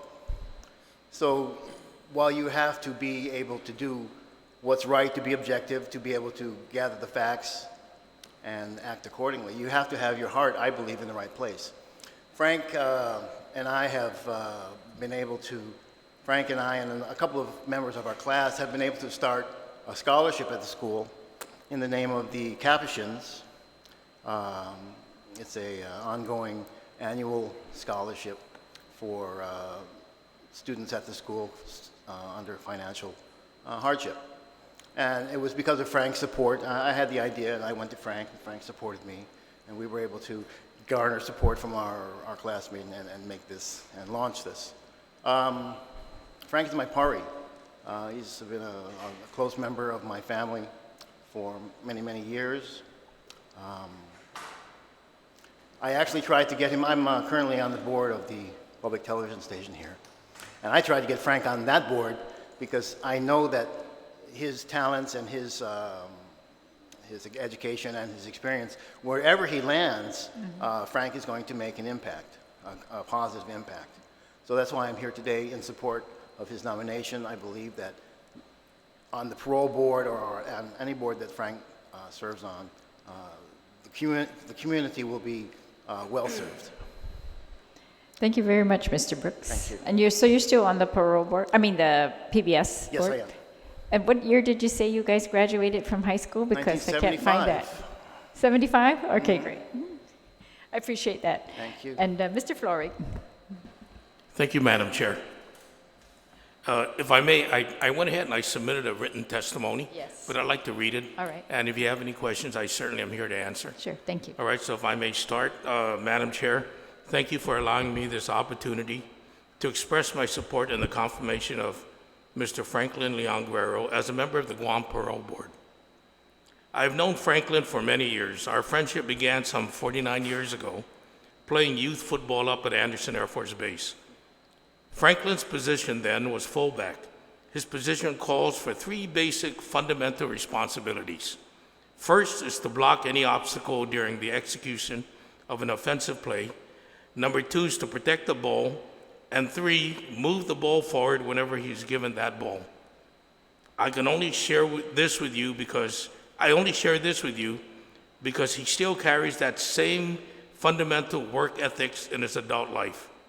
Franklin will always do what's right to protect those who are most affected by his decisions and this island community. He does not take this responsibility lightly. His lifelong achievement speaks volumes of his integrity as a productive member of this island community. As the current president and CEO of Special Olympics Guam, I've had the opportunity of having Franklin serve on our 15-member board. He first joined us in 2004 and as time moved on, he had to resign because his current job then called for more of his time. But eventually during that short period with us, he was elected chairman of the board for Special Olympics Guam. Under his leadership, he implemented some changes that are still used today in our opening ceremonies. He also implemented the bib numbering system for athletes and printing of their credentials, allowing Special Olympics Guam officials and coaches to better control and manage the athletes' time during competition. Should Franklin's appointment get the favorable votes by this body to be a member of the Guam Parole Board, I believe his presence on the board will result in positive influence for the board as a whole to do what is right for the island community, in line with the policies to accomplish the Guam Parole Board's mission and mandates as outlined by the laws of Guam. His moral compass, his compassion for families affected, and his integrity as a decent human being will guide Franklin's decisions and votes. In closing, thank you for this opportunity to speak and share my opinion about Franklin, and I fully endorse his appointment to the Guam Parole Board. Sincerely, Frank Florig. Thank you, Mr. Florig. I think you're right that he takes this position very seriously because he hasn't smiled the entire time he's been here, except when you mentioned football, and then I very much noticed that he actually was smiling. So thank you for that, and thank you for the perspective that you've brought with your testimony, all of you. It's very helpful, and so appreciate that. We will record that in the committee report on this nominee, and that gets recorded for permanent record, just FYI. All right, thank you. All right, thank you all. And so Mr. Younger. Honorable Senator Terlaje and all my colleagues and friends and pares, who I didn't spend any money to, by the way, came on their own volition, half a day.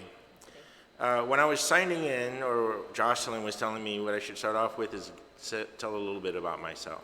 So I thought I would do that. I know you have my resume, but it's small print and it's long. So I'll cut to the chase. I was a military brat. So we lived the world. 3 of my brothers are born in Morocco. And we came to Guam when I was 5th grade. So I went through the public school system on Guam, and I went through the private school system on Guam. Graduate of Father Duenas, ROTC program, and I went to the Naval Academy, got a degree in engineering, and spent my 5 years in the Pentagon in Washington, D.C., and I did mostly computer programming for Comptroller Division, Director of Budget. So I'm a computer programmer, applications, operating systems, database design.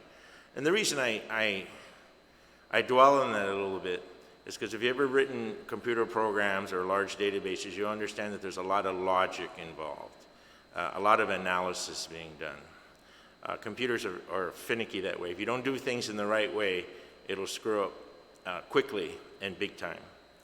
So I went on from the Pentagon and served my commitment from a Naval Academy graduate, but I missed Guam. What I want to mention is When I was at Father Duenas, the Catholic school superintendent came. She was a nun. I can't remember her name, but she came and she said, she met with the class, and she said, go on to college, get your education, get your skills, and come back to Guam. Bring it back to Guam. Help your community. So when I finished my commitment to the Naval Academy, I resigned my positions in Washington, D.C. I was a computer engineer at the Patent and Trademark Office at the time, and I came back to Guam.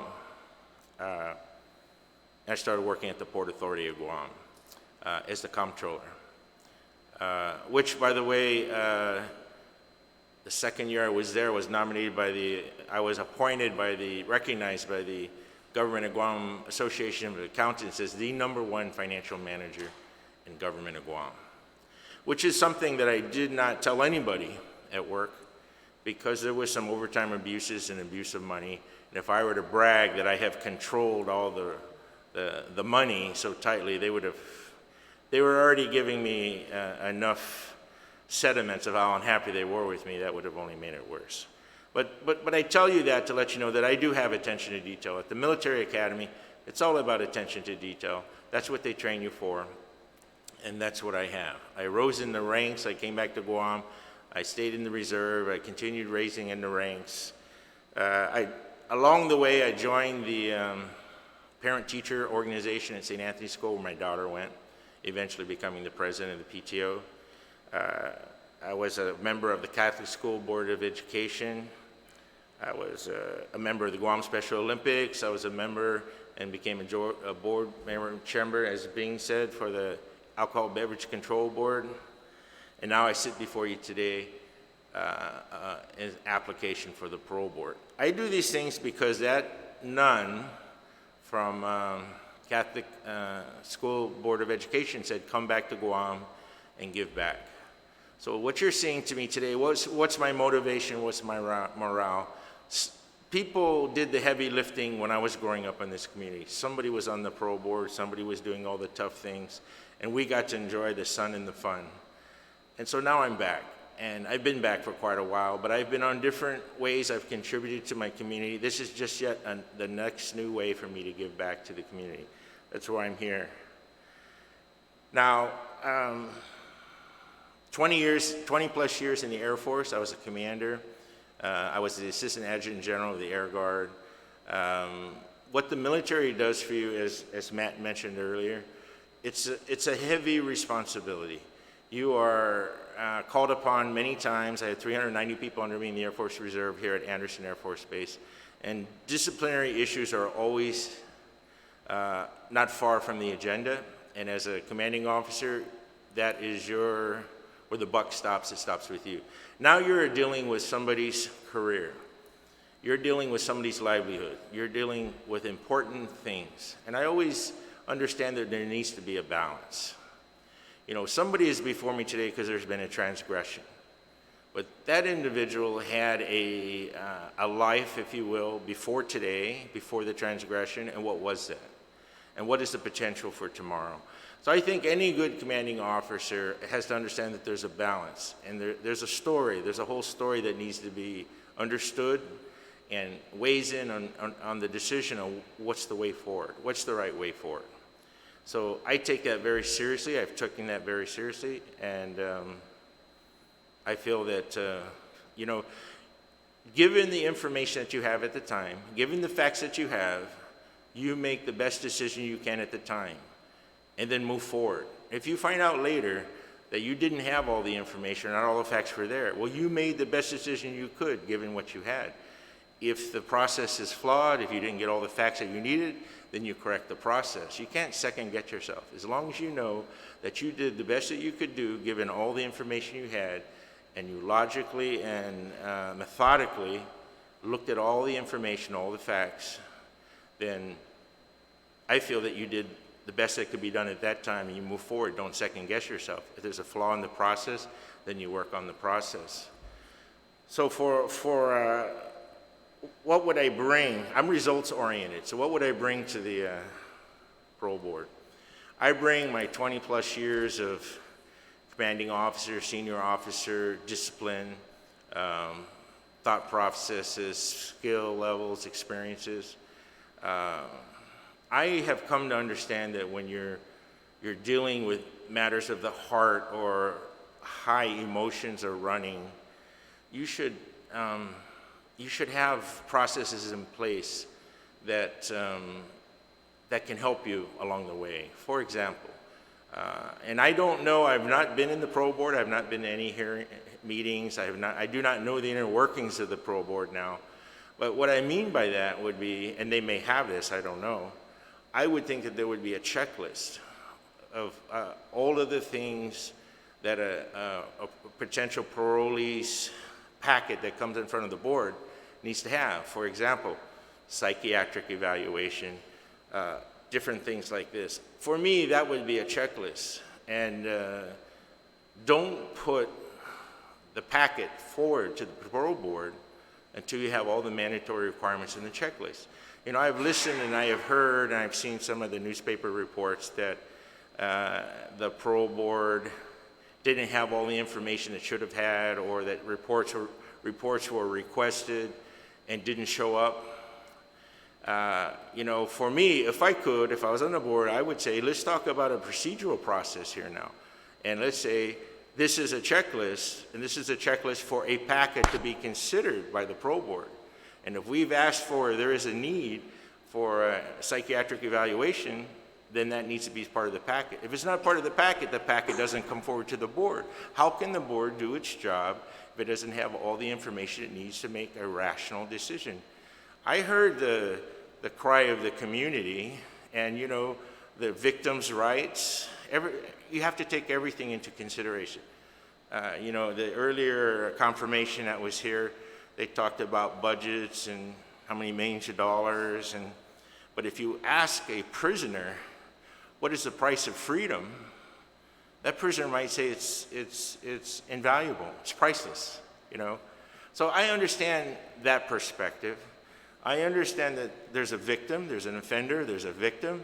The victim has rights. So there has to be a balanced approach. There's two sides. There's always two sides to every story. It's the parole board's responsibility to navigate through it all and make that determination. But I feel that it's unfair to the parole board if all the information that is needed for a sound decision isn't provided. We shouldn't have started the journey then. Don't start the truck if you're not there. So what do I bring mostly to the board? I bring enthusiasm. Sometimes new blood into a board is good. I always have ideas and energy, and as they can testify, I want to help. That's what I want to do. I don't want to second guess. As soon as my name was released to the press from the governor's office, I had phone calls from radio stations, newspaper reporters, and all of that. And some of that is sensationalism. And I'm not really into the sensationalism part of it.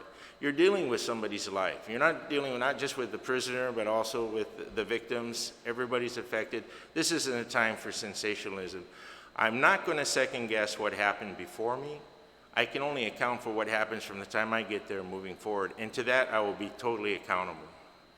And make no doubt about it, anything that I'm involved in will be thoroughly reviewed, thoroughly thought out, thoroughly discussed before any decision is finalized.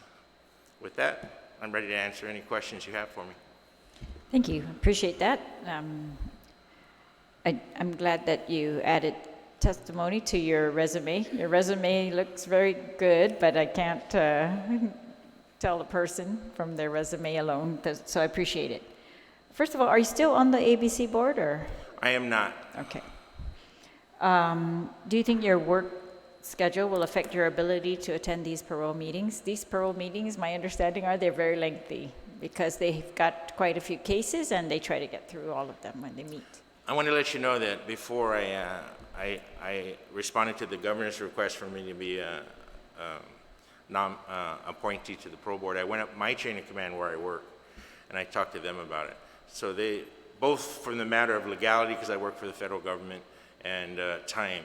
And the answer came back is that for your community service, you are cleared to go forward. So what I would end up doing is I would make up the time at my work for the time that's needed by the parole board. So I don't anticipate that to be a problem. All right. And I don't see any business interests that might conflict, but are there any? You know, our family has rental properties. I don't think that's a conflict with anything. All right. All right, some of the matters that you touched on, I appreciate. We had a roundtable recently and then an informational briefing on the criminal sexual conduct registry and different parts of this process. And so you're right that there were parts that were incomplete, but I think the parole board at the time is trying to do what we've all tried to do for the government of Guam, kind of make it continue to function despite sometimes lack of funding, failures, no reports submitted, things like this. But I think in this situation of parole, because of the risk to the community that we're trying to focus on, I'm just hoping that everybody going forward will focus on that. That is the priority above everything else, above any other type of accommodation or anything. That will be clear. According to testimony during these roundtables, an informational briefing, there really was no real way, and I was focusing on criminal sexual conduct. There was no way to assess the risk of reoffending for criminal sexual conduct offenders. And so currently, there really is none on Guam. So this is one of the challenges that we're looking at the parole board. Why aren't you doing that? It's not being done anywhere, not even by courts who are sentencing, not by people at DOC who are making the decisions where these people should be placed, what type of treatment should they undergo. So there seems to be a big gap. So recently we found that there is a new program for treatment available in DOC for criminal sexual conduct, but even that, we've asked them to come back with a very clear determination as to whether that is an effective program. Are they recommending it? Or are we just doing it because, we got some funds for it?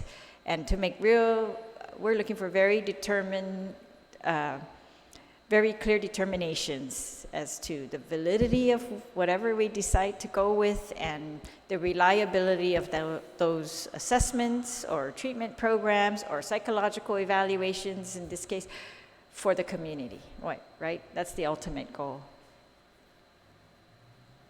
I'd just like to add one other thing. Sure. Not knowing how the confirmation hearing would go, I did have a discussion with a judge and asked that judge's opinion as far as this whole relationship between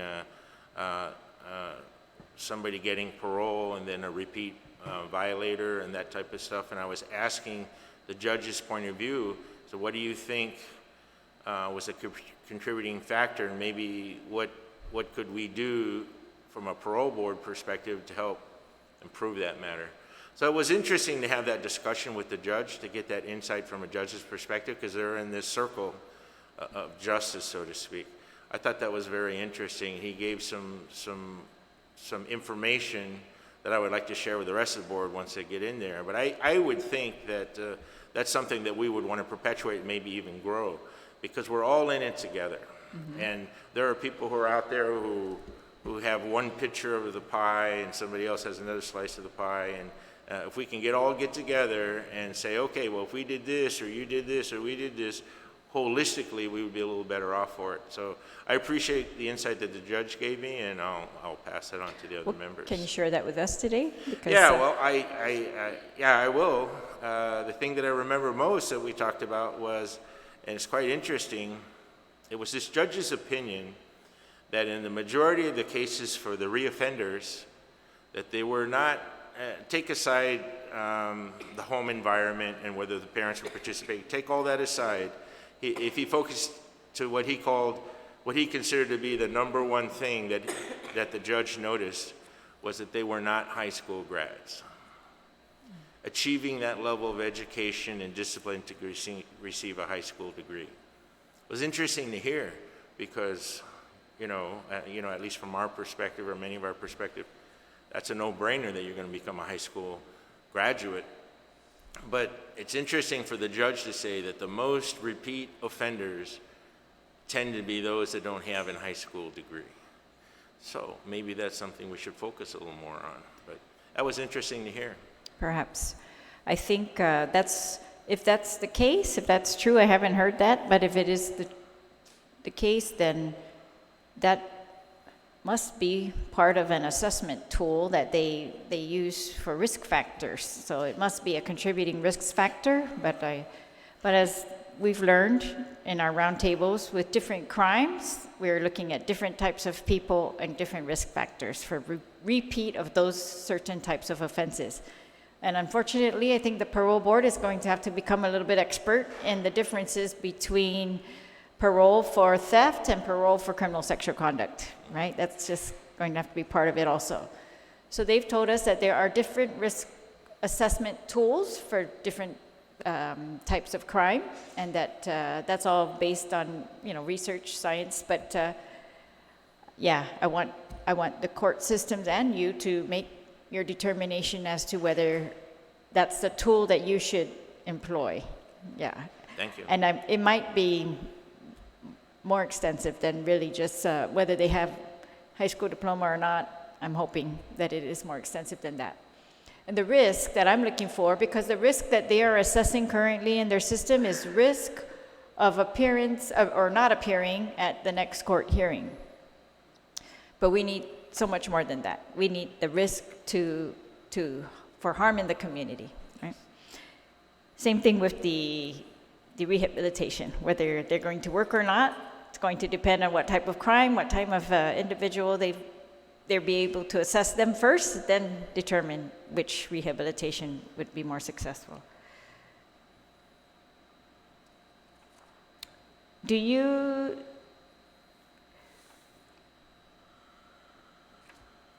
How do you think the parole board can do a better job for victims? You were talking about victims' rights earlier. Well, I said it earlier, so I'll say it again. And that question's a little bit like the newspapers that came to me. I've not sat in on a parole board meeting. I've not sat in on a hearing. I do not know what considerations they're doing, what discussion, what's in their files. I can only say that I feel they're the same as I am as a community volunteer. It's non-paid. It's not like we're in it to get rich. We're in it for the right reason, to help the community. So I can only assume that they have the same thing in their heart that I would have, that the victims are primary, the safety of the community at whole is primary. Parole is not a right. Parole's a benefit, and it has to be earned. So that I'm hopeful, and I'm sure that they're taking into account the victims' concerns, the victims' anger and hurt. I don't know what all the right words are. They've been harmed, and they may or may not be able to be made whole. But the parole process, somebody's asking to get out before their time. So that's a benefit, not a right. And so what the victim family says and what the community at large feels weighs heavily on that, I feel. And a balanced decision would have to be made after looking at all the facts. I guess one of the issues that was also brought up during these roundtables was that the facts show that there have been releases over victims' objections, which we might predict, but that these were for very serious offenses. And unfortunately, some of these were the people who reoffended. So, and I know you haven't been to in the meetings yet, but my understanding of these meetings is that when the victims testify, they do so in the room with the board. But then when the person who wants to get out on parole, he gives his case to the parole board. That's him in the room. The victims are not able to listen to any. I guess the point is that victims aren't able to listen to any of the other testimony that's been provided. So for them, they have a hard time to understand what reasons might have been more compelling than what they were saying about these people. And so that's a very tricky part, right? How do we get the community to understand the decisions that are being made, especially in light of the risk, and especially because the facts are showing us in light of the actual harm that is being done. See, that's where this is no longer just theoretical to me, because I'm with you. This is, parole is supposed to be to inspire people to behave in prison, to do well, right, to change their lives. But there's really been no proof that this is what has happened, because there have been no assessments at all. That's one thing. That's the fact. So our facts and our theories, they just have a big gap in between them. So our realities are just very different than the ideal situation of, imprisonment. The rehabilitation has not been there. And unfortunate for these people in prison, perhaps, that they are not being rehabilitated, but that's the reality that you're going to have to face, is that they, maybe at no fault of their own, have not been rehabilitated. There have been no programs provided to them at all, and that you are being asked to release them, right? So this is where the ideal theories just are not matching with our realities. And so that's why I feel like the decisions are even tougher. So now you're faced with someone who has behaved, wants to get out, yet we know for a fact there's been no rehab,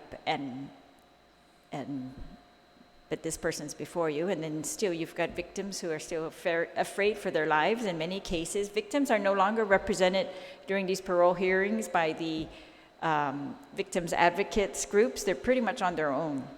And that's another one of the reasons why, and they're not able to hear all the information that goes on during the parole board. So they're really at a loss to understand why these reoffenses are occurring. I just think that for me, it's paramount that anyone who's going to serve on the board has to face the realities of what we are facing in our community, right? They have to know that no matter all the good things we wanted to do, we didn't do them. While they were in prison, we haven't done them in assessing these people. And so it's either you take the lead and you bring in these assessment tools, or you work with the courts to make sure that we all have this available to us. And I just think, I'm hoping with your leadership that that's what's going to happen, that we will get for the parole board what the parole board has always needed, which is information. And you'll see the statute provides that you're going to be getting reports from the sentencing. Yet there's another statute that conflicted with that, so they've never received reports from sentencing. In other words, you deciding parole do not know what the judge was using to decide the sentence in the first place, right? Which I think are very important factors. So you pretty much only have in front of you how they behaved in prison, right? And what they're telling you. So I guess I'm looking for the community's perspective, something more reliable, right? So assessments and actual rehabilitation and assessments of those rehabilitations. So if we're going to, what he said. No, man, I'd like to say that I heard your message, and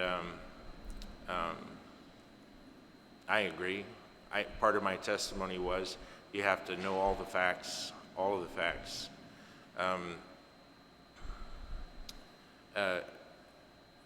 But I guess I would say that the bottom line, as you've hinted, is the parole board process goes on.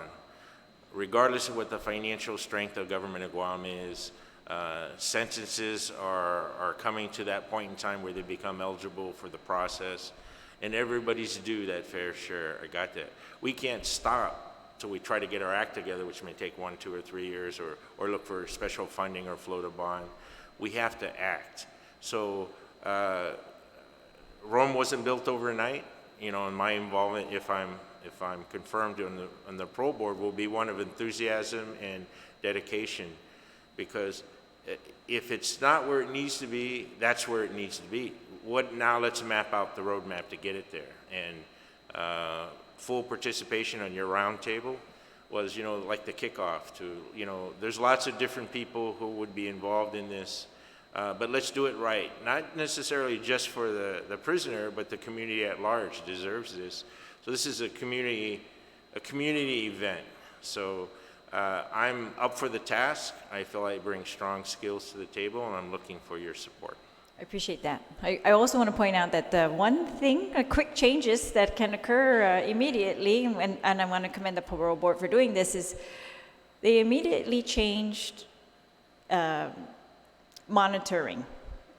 They increased monitoring for certain types of offenses to weekly and things like that. So I just think you have to keep re-examining your processes. It's all a process, and you've just got to perfect that. And I'm glad to hear of your efforts at the ABC, that you were the one out there really trying to enforce those.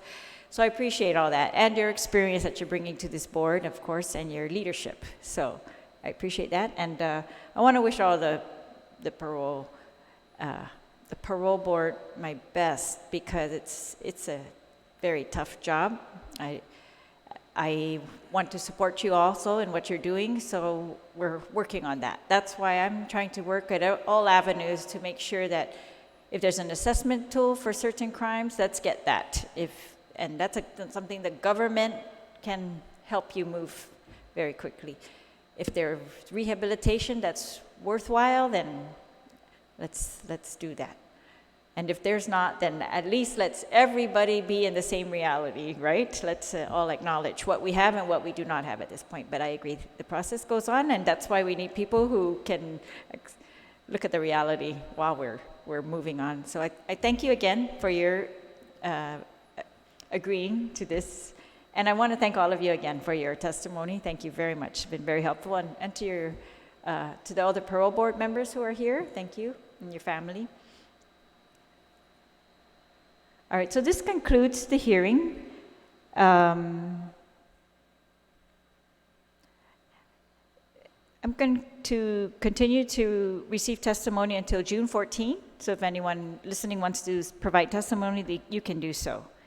And you can submit that to my office or here at the Guam Congress Building, or through email to senatorterlajeguam@gmail.com. The public hearing is now adjourned, and the time is 3:05. Thank you. Thank you.